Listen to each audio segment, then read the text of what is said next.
మా అందరి అభిరుచులకి ఏకైక ఎంపిక మానేపల్లి జ్యువెలర్స్. తరతరాలుగా తరగని స్వర్ణ బంధాలు మన మానేపల్లి జ్యువెలర్స్. ఫేవరెట్ భల్లాల దేవా. అండ్ ఈసారి ప్రమోటర్గా కాకుండా యాక్టర్గా కూడా కనిపించబోతున్నారు. We're so happy. అండ్ చాలా ఇయర్స్ అయిపోయింది మిమ్మల్ని స్క్రీన్ మీద చూసి. And so happy to see you here sir. అందరికీ నమస్కారం. ఎలా ఉన్నారు? ఆహా, ఇదే కదా కావాలి. చాలా సంవత్సరాలు అయిపోయింది బయటకు వచ్చేలాగా. సో కాంతా ఏంటి చెప్పు, ఏదో అంటున్నావు తర్వాత. సో ఈరోజే పొద్దున్న కాంతా ట్రైలర్ రిలీజ్ అవ్వడం జరిగింది. అండ్ ఈ సినిమా కాలం అన్నది ఒత్తి సినిమానే రీక్రియేట్ చేయగలుగుతుంది. జై హో దా. ఓకే స్వామి, మీరు బాగా రౌడీగాడయ్యా మీరు అసలు.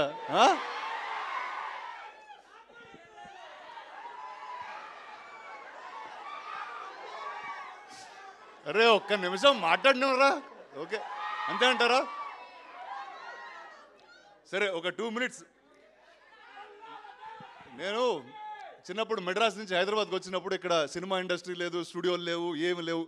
రాళ్ళు రప్పల మధ్యన వచ్చాం మేము. యాక్చువల్లీ ఏంట్రా మత్తులో మాట్లాడలేదురా, మామూలుగా మాట్లాడుతున్నాను రా రే.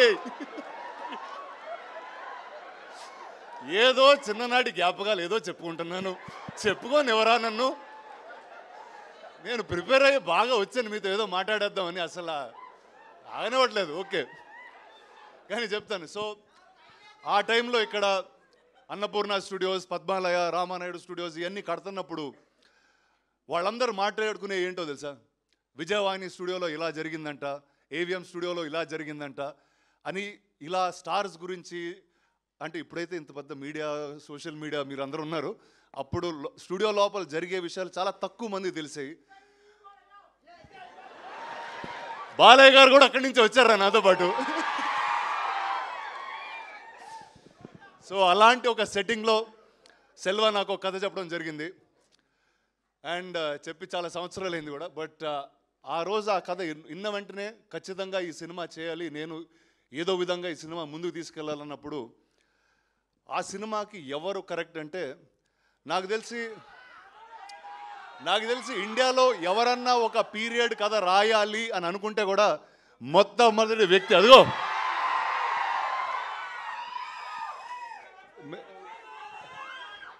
కాదు. నాకు మేము టైటిల్ పెట్టకముందు వేరే వాళ్ళ కథ అది చెప్తున్నప్పుడు, సార్ రెట్రో కింగ్ సార్ అతను కరెక్ట్గా ఉంటారన్నారు. కానీ ఈ సినిమాలో మేము చెప్పాం ఖచ్చితంగా November 14 తర్వాత మీరందరూ ఇతన్ని నట చక్రవర్తి అని పిలుస్తారు.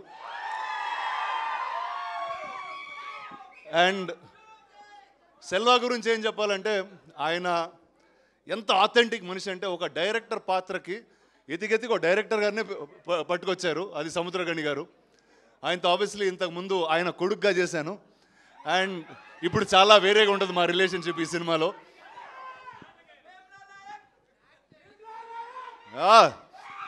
సో తర్వాత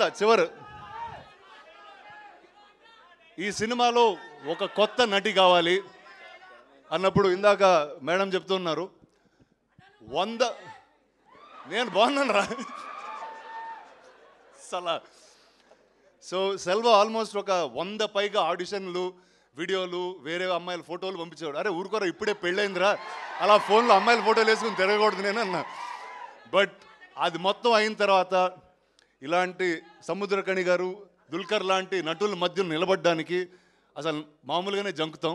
నేనేదో హైటు బేస్ వాయిస్ వేసుకుని లాగేస్తూ ఉంటాను కానీ బట్ వాళ్ళిద్దరి మధ్యన అద్భుతంగా నుంచుంది భాగ్యశ్రీ. ఇందాక చెప్పినట్టు first madam sir correct. So ఆ మేడంని ఫస్ట్ పట్టింది మేమే. కానీ